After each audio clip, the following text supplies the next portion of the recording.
Bismillah ar-Rahman ar-Rahim. Continue on the physiology of the excitable tissue. This is lecture 7, and in this lecture we will talk about the cardiac muscle. As we said, the excitable tissue include the nervous tissue and the muscle tissue. In regard to the muscle, we have three types of muscle: skeletal muscle, smooth muscle, and cardiac muscle. Each of these three types of the muscle, skeletal, smooth, and cardiac muscle, have its own property.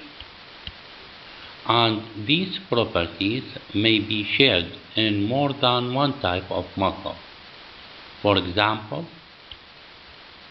the property of striation is present in the skeletal muscle and in the cardiac muscle, while the smooth muscle is not striated. The location of each of these types of muscles vary according to their function and their structure.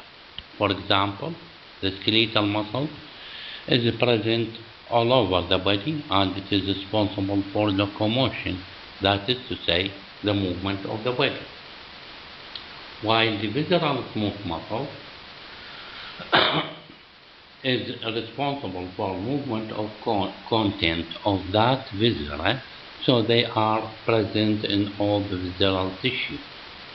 For the cardiac muscle, it is specifically responsible for development of pressure and pushing of the blood through the blood vessel. The skeletal muscle, as you know very well, they are voluntary, while both the smooth muscle and the cardiac muscle are involuntary. Since it is voluntary, the skeletal muscle, so it is called as nerve operated. Since if we cut the nerve fiber, it will get paralysis, while the smooth muscle and the cardiac muscle, their nerve supply is only for regulation of the function. If we cut their nerve supply, there is no paralysis for a while.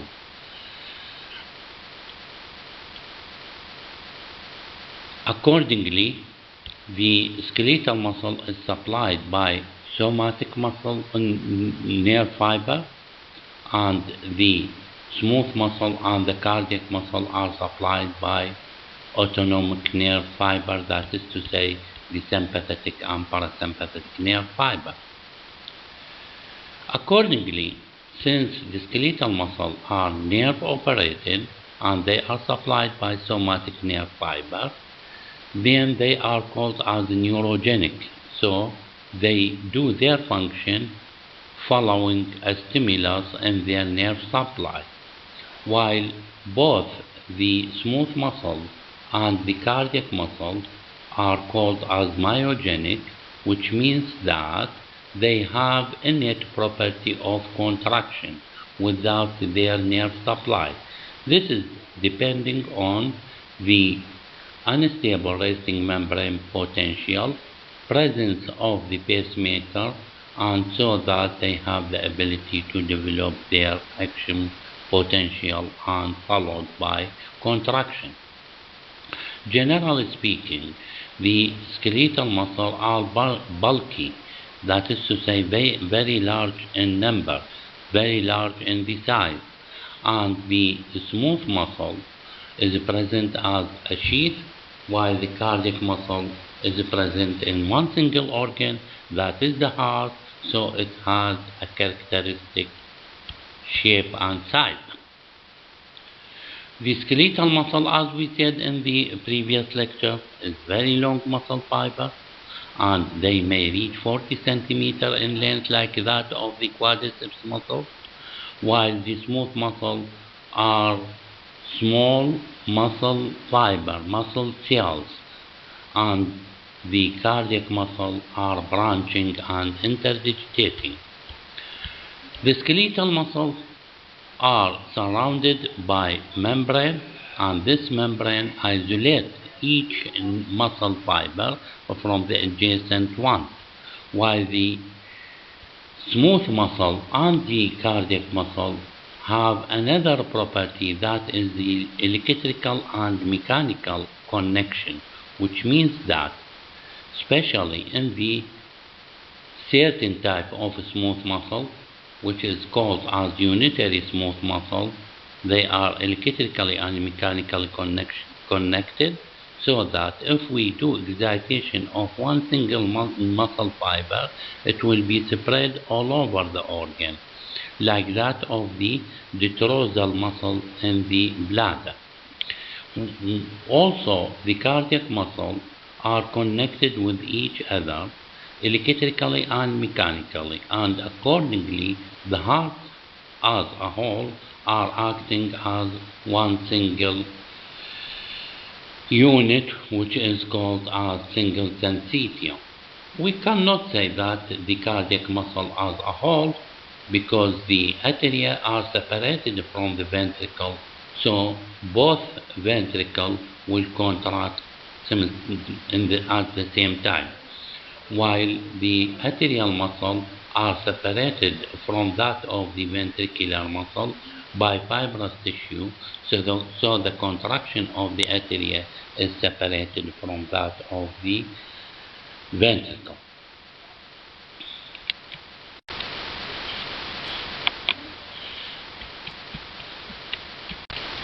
Of the cardiac muscle, and as you see here, these are the striation of the cardiac muscle. This is the connection between the adjacent muscle fibers that will lead to transmission of impulse of one muscle fiber to another.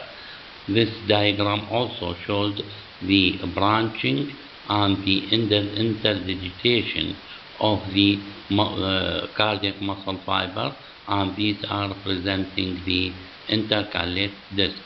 As you see here, each cardiac muscle, although it is separated by its own membrane, but there is an interconnection between the adjacent muscle fiber through the intercalate disc, and each muscle fiber contains one single nucleus like that of the smooth muscle.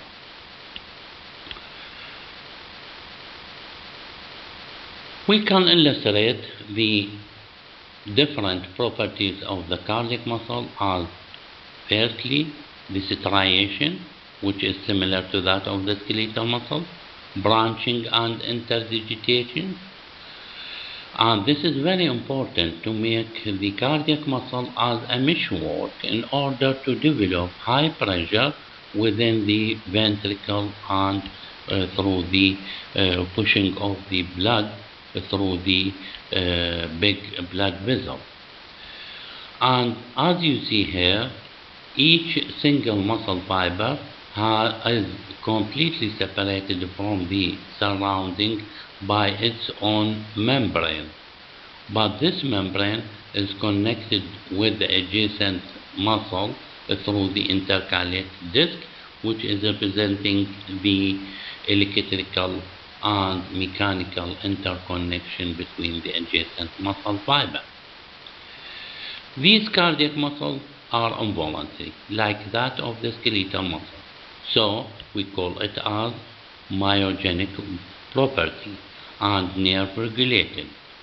They receive their nerve supply, which is an autonomic nerve supply, اللي هي parasympathetic and sympathetic nerve fiber, and both of these two nerve fibers, two group of nerve fiber, are responsible for just the regulation of the activity of the cardiac muscle, which means that we can increase the rate of contraction or decrease the rate of contraction.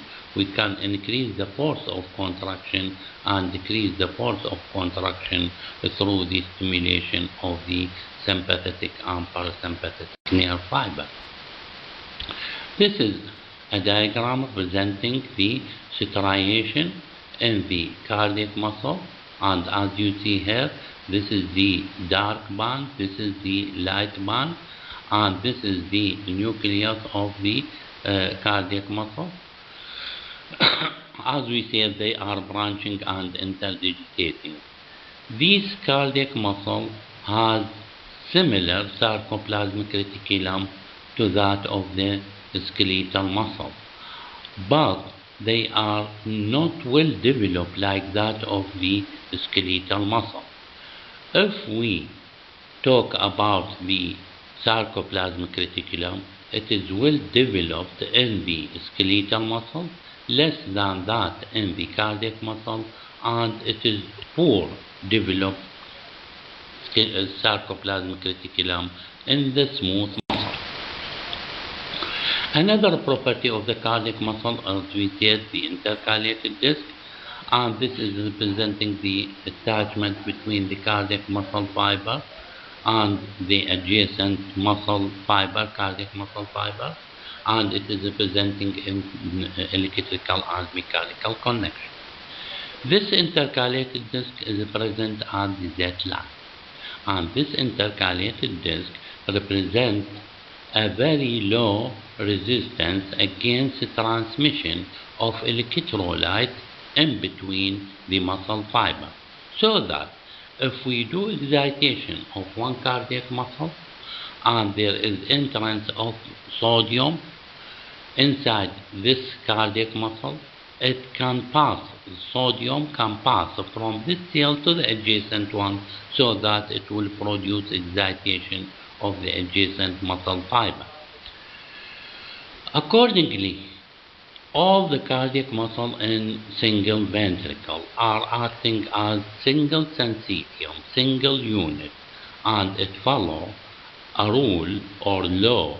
We call it as all or none law. This means that if we do excitation or stimulation of the cardiac muscle, either they do contraction and all the muscles are contract together, or they does not respond to this stimulus because it is very weak stimulus, and we cannot increase the contraction by this mechanism, by stimulation of one cardiac muscle. This all or none law rule, or all or none rule, is present not only in the cardiac muscle, but it is also present in the unitary smooth muscle, because as we said, the unitary smooth muscle have a gap junction through which the electrical stimulus can be transmitted from one cell to another, so they are also following all or none law rule. And similarly, a single nerve fiber, when we do stimulation of this nerve fiber, single nerve fiber, it is either producing action potential if the stimulus more than the threshold, or it does not produce a response if the stimulus less than the threshold. If we increase the strength of the stimulus in a single nerve fiber, it will not produce higher action potential. It will have the same amplitude and duration of action potential. Similarly, for the single skeletal muscle fiber, it is also following all or none law rule. Not only single skeletal muscle fiber, also single motor unit if we do the excitation to the nerve supply of that motor unit. It also will produce contraction of all the muscle fiber attached to it. As we said, the intercalated disc represents the way of transmission of impulse of one single muscle fiber to the adjacent one, and so there will be spread of excitation, and it also produces mechanical connection, so that if there is contraction of one muscle fiber, it will pull the adjacent muscle fiber. Another property of the cardiac muscle is the tubule. This tubule is also present in the skeletal muscle. It is representing the part of the sarcoplasmic reticulum that dip deep in the muscle cell. But in the cardiac muscle, the T-tubules are situated at the Z line, not like that of the skeletal muscle. It is present in the skeletal muscle, it is present at the AI junction. This is important because the T-tubule represents the site of the release of calcium ion, and this calcium ion will produce the excitation contraction coupling, so that if it is present at the ZZ line, it means that once there is a release of calcium, it will produce two excitation and contraction of two adjacent sarcomere, and this will produce more efficient contraction of the cardiac muscle. One of the properties which are well developed in the cardiac muscle and less developed in the skeletal muscle is Starling law. Starling law means that if we do stretching of the muscle, it will produce an increase in the force of contraction. Why does this happen? Because when we stretch the cardiac muscle, we are separating the actin, sliding the actin away from myosin. And this means that on doing excitation or stimulation of the cardiac muscle, there will be more distance for the actin to slide in between myosin, so that as we are increasing the stretching of the muscle, it will produce an increase in the force of contraction. This will continue. Stretching will produce increase in the force of contraction until we reach a peak. After this peak, if we do stretching, it will produce distortion, damage of the cardiac muscle, and the actin can no more slide in between myosin, and this will produce decrease in the force of contraction. So, Starling law stated that stretching will produce an increase in the force of contraction to a certain limit, after which, if we do stretching more, it will produce decrease in the force of contraction. And this stage represents clinically the stage of heart failure. Heart failure occurs when there is excessive accumulation of blood within the ventricle, doing excessive stretching of the cardiac muscle, and so that it will produce decrease in the force of contraction. Accordingly, this cardiac muscle change its force of contraction according to the blood flow in the ventricle. As there is an increase in the blood flow, there will be more stretching, more force of contraction within normal heart. But in abnormal heart and heart failure, the flow of blood will produce more stretching and it will produce failure in the contraction. As we said, this Starling law is well developed in the cardiac muscle rather than the skeletal muscle because, أولا, the resting length of the cardiac muscle in the sarcomere is less than that of the skeletal muscle. If you remember in the previous lecture about the skeletal muscle, we said that the ZZ distance is about 2.2 ila 2.4, and it can be stretched up to 3 micron, and then it will be contracted. While in the cardiac muscle, as you see here, the ZZ line is about 1.8 micrometer, so that we can stretch the cardiac muscle from 1.8 to 3 micron. So more stretching means more availability of sliding of actin between myosin and more force of contraction. The other thing that makes the Starling law is more efficient in the cardiac muscle rather than the skeletal muscle is that the skeletal muscle is attached presence between the insertion and origin of the muscle. So it is limited. It cannot be stretched because their ends are bounded to a bone. While in the cardiac muscle, there is no bone. So when we increase this stretch, there is no limitation except the distortion of the sarcomere. Other property in the cardiac muscle is the electrical property. We said that the electrical property as a principle is similar in the skeletal muscle and cardiac muscle. In the smooth muscle, there is disturbance in the distribution of electrolytes across the cell membrane when we do stimulation. But we said that this electrical property varies in the different excitable tissue, and this variation depends on the parameter as we said in the previous lectures. For example, in the cardiac muscle, the resting membrane potential is minus 80 millivolts.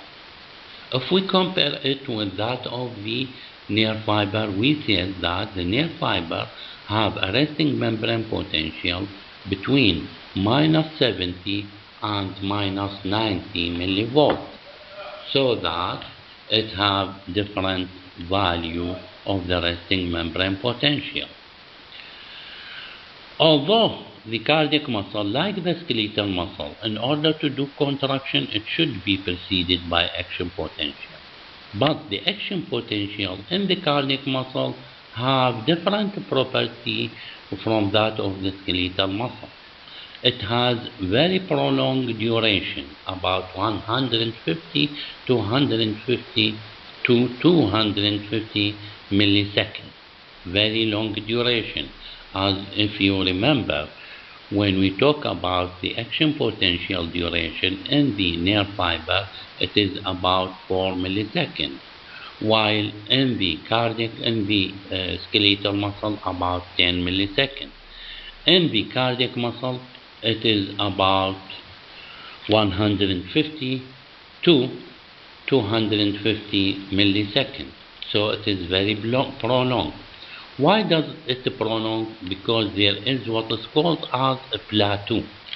Plateau means that there is a prolonged period at which the resting membrane potential is disturbed, at which the membrane potential is at a positive value. This plateau occurs due to opening of calcium channel. This means that if the duration is about 250 milliseconds, so the action potential covers most of the contraction and the relaxation phase. The action potential is very long that cover the contraction and the relaxation. If you remember, when we talk about the refractory period in the skeletal muscle, the refractory period is in the skeletal muscle is covering only the contraction phase, so that we can do stimulation and contraction at the top of the skeletal muscle contraction. While in the cardiac muscle, because the refractory period covers most of the contraction and the relaxation phase, so contraction of the muscle, of the cardiac muscle, cannot occur unless there is ending of the relaxation phase of the cardiac muscle. This process, this phenomena, this property is very essential for normal functioning of the cardiac muscle, because if we can do excitation and contraction at the top of the first contraction, it means that we can do titillation of the cardiac muscle. And if titillation occurs in the cardiac muscle, it will produce contraction without relaxation, which means that there is no flow of blood inside the ventricle and no cardiac output. So If titillization occurs in the cardiac muscle, it may lead to death due to decrease or even zero cardiac muscle. As you see here, this is a diagram that is representing the action potential in the cardiac muscle, and we said that it differs from that of the skeletal muscles in their duration. If you look on this action potential, you can see that it is formed of 4 phases. Phase 0, phase 1, phase 2, phase 3, and phase 4. Starting with the resting membrane potential, once there is excitation of the cardiac muscle, there will be rapid influx of sodium inside the cardiac muscle, and this is representing stage 0 in the action potential of the cardiac muscle. After that, after the peak of the excitation, there will be a slight repolarization اللي هو stage 1, and at this stage there will be efflux of potassium. After a while there will be opening of calcium channel, and this calcium channel will produce influx of calcium inside the cardiac muscle, so keep the membrane potential toward the positive value, and this means that there is no resting membrane potential, and this means also that there is a refractory period. After that there is stage 3, in which there will be firstly efflux of potassium, and secondly there will be activation of sodium potassium pump that pushes the sodium out, and this will produce the repolarization of the cardiac muscle, and phase 4 will return back. This duration of the action potential, which we said about 150 to 250 milliseconds, is very important, not only for prevention of titillization, as we said, by the presence of the plateau, but also it regulate the rate of the cardiac muscle contraction. Because if we increase the rate of heart, the rate of contraction of the cardiac muscle, the duration of the action potential, and so the refractory period, will be decreased or should be decreased. And if there is decrease in the heart rate, like for example at this point اللي هو 75 beat per minute, the duration is about 250 milliseconds. If we increase the rate up to 200 beat per minute, this means that the duration should be reduced to about 150 milliseconds. This shortening occurs by prolongation, by shortening or prolongation of the relaxation phase. As we are increasing the duration of relaxation phase, there will be prolongation of the refractory period and prolongation of the duration, so there will be decrease in the heart rate. As we said, the resting membrane potential in the skeletal muscle is about minus 90 millivolts, and the cardiac muscle about minus 80 millivolts. And the action potential which occurs on stimulation, it will produce an action potential, and this action potential will propagate along the nerve fiber, along the excitable tissue.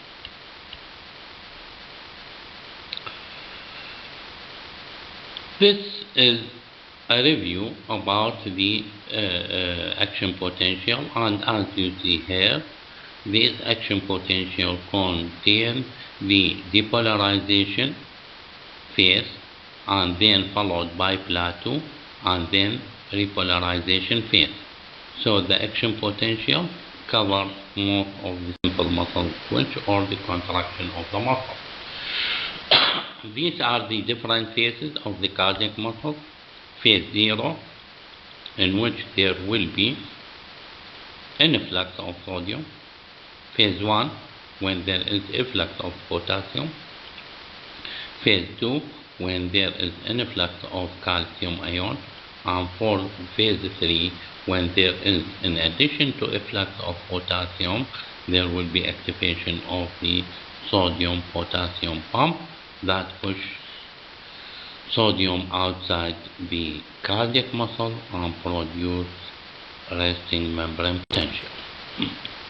These are the calcium channels, like that of the sodium channel and potassium channel that we mentioned before. These channels can be opened or closed, and according to the state of the channel, we will have different resting membrane potential and membrane potential in the different muscles. As you see here, during rest in the cardiac muscle or skeletal muscle, there is resting membrane potential at which there is prevention of entrance of sodium, prevention of entrance of calcium, but the potassium can pass nearly freely across the membrane through the potassium channel, which we call it as leakage potassium channel. When we do depolarization, then we are opening sodium channel or calcium channel, and so that calcium and sodium will pass inside the cell, and this will produce depolarization. At this stage, potassium channels are closed, leakage channels are closed, and this closure will produce development of an action potential in the muscle. This is another picture of the action potential in the cardiac muscle, and you can see the different stage of the action potential and different ions. For example, at stage 0, as we said, there is an influx of sodium. During the resting stage, potassium can pass in and out, and during the last stage, there will be activation of the potassium influx through opening of potassium channel, not the leakage channel, but there are opening of channel, potassium channel, which are called as electrically gated potassium channel. If we compare the action potential in the cardiac muscle, اللي هو هذا, which is present in red color, and this is the skeletal muscle, which is the blue color. As you see here, the duration is very short, about 10 milliseconds from the beginning till the end, and for the cardiac muscle is about 150 to 150 milliseconds, and even it may increase more than 250, it may reach 300 milliseconds if there is a very low heart rate. In the smooth muscle, as we said in the lecture about the property of the smooth muscle, it is about 50 milliseconds, and in the skeletal muscle, in the nerve fiber, it is about 2 to 4, and in the skeletal muscle, up to 10 milliseconds. The cardiac muscle, like that of the skeletal muscle, they have different types, different properties. Either we have cardiac muscle proper, or pacemaker cell, or conductive cell. The pacemaker cells differ from the cardiac muscle in that they are not responsible mainly for contraction. They are responsible for initiation of an action potential, while the cardiac muscle, although it can initiate an action potential in an abnormal condition when there is decrease in the excitation through the pacemaker or through the conductive system, but the pacemaker cells are the site which guide the different cardiac muscles through the normal contraction of the ventricle and artery. These pacemaker cells are present mainly at certain sites, like that of the SA node and AV node. In addition to the pacemaker cell, we have another cell, specialized cell, which is called as conductive cell, and these are called the Purkinje fiber. So that the arrangement of the cardiac muscle excitation occurs by starting of action potential in the pacemaker cell, which is present in the SA node.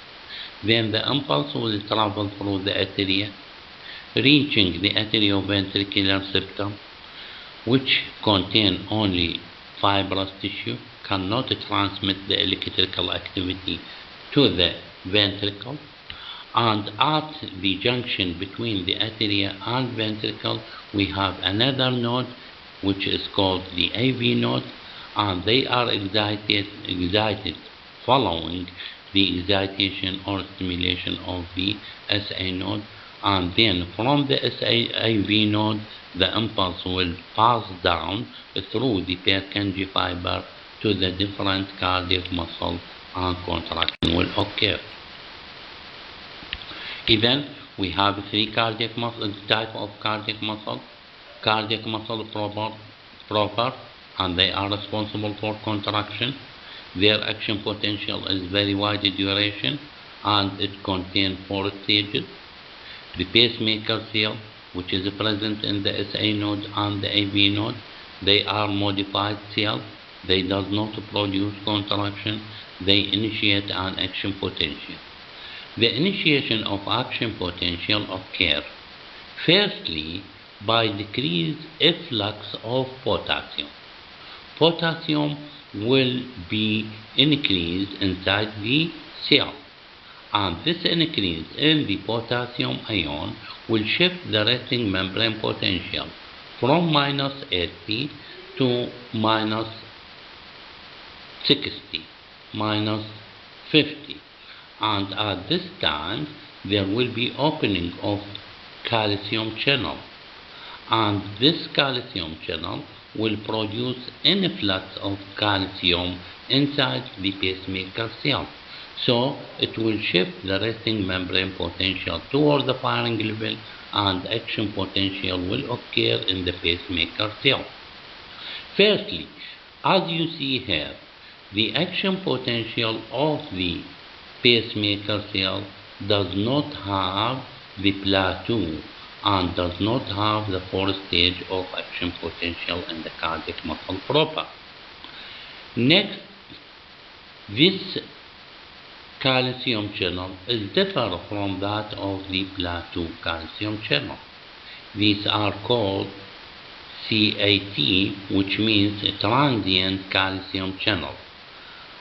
And this transient calcium channel will be opened only for shortened period, fastly, to produce the action potential in the pacemaker cell. And once action potential occurs in the SA node or the AV node, it will travel through the conductive cell, which is the Purkinje fiber in the ventricle and internodal tract in the atria. As we said, the pacemaker cells are specialized to initiate an action potential spontaneously, and they have different electrical properties. They have unstable resting membrane potential مثل ما تكلمنا قبل شوي, due to decrease in the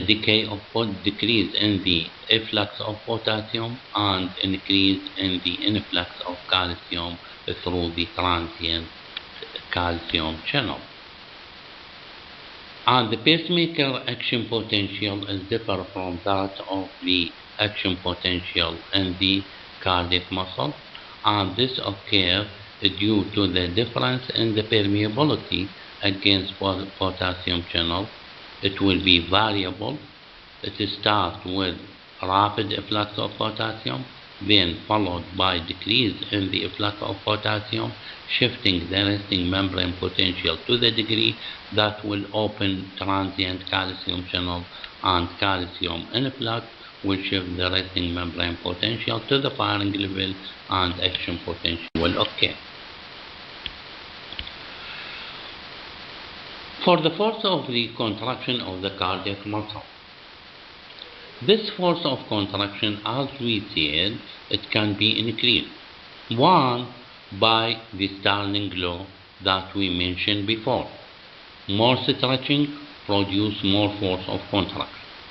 But also, the cardiac muscle contraction can be increased by stimulation of the sympathetic nervous system or by the catecholamines, adrenaline and noradrenaline. They are producing increase in the force of contraction, and the increase in the force of contraction by catecholamine or by sympathetic stimulation is called as positive inotropic effect. This positive inotropic effect means that there is increase in the force of contraction due to increase in the availability of calcium ion. The increase in the availability of the calcium ion occurs due to stimulation by sympathetic nervous system or by catecholamine. Why does calcium increase? It increases because catecholamine will produce increase in the cyclic AMP synthesis, and this cyclic AMP synthesis will produce increase in the duration of calcium channel opening, because it will catch the calcium channel from the anterior and leave it open, so there will be increase in the calcium availability at the actin by myosin, will be increased in the contraction of the cardiac muscle by inotropic effect, which means that there is increase in the amount of calcium that produce an increase in the force of contraction. This increase in the force of contraction does not need much increase in the oxygen supply, so it depends on innate property of the cardiac muscle by increased availability.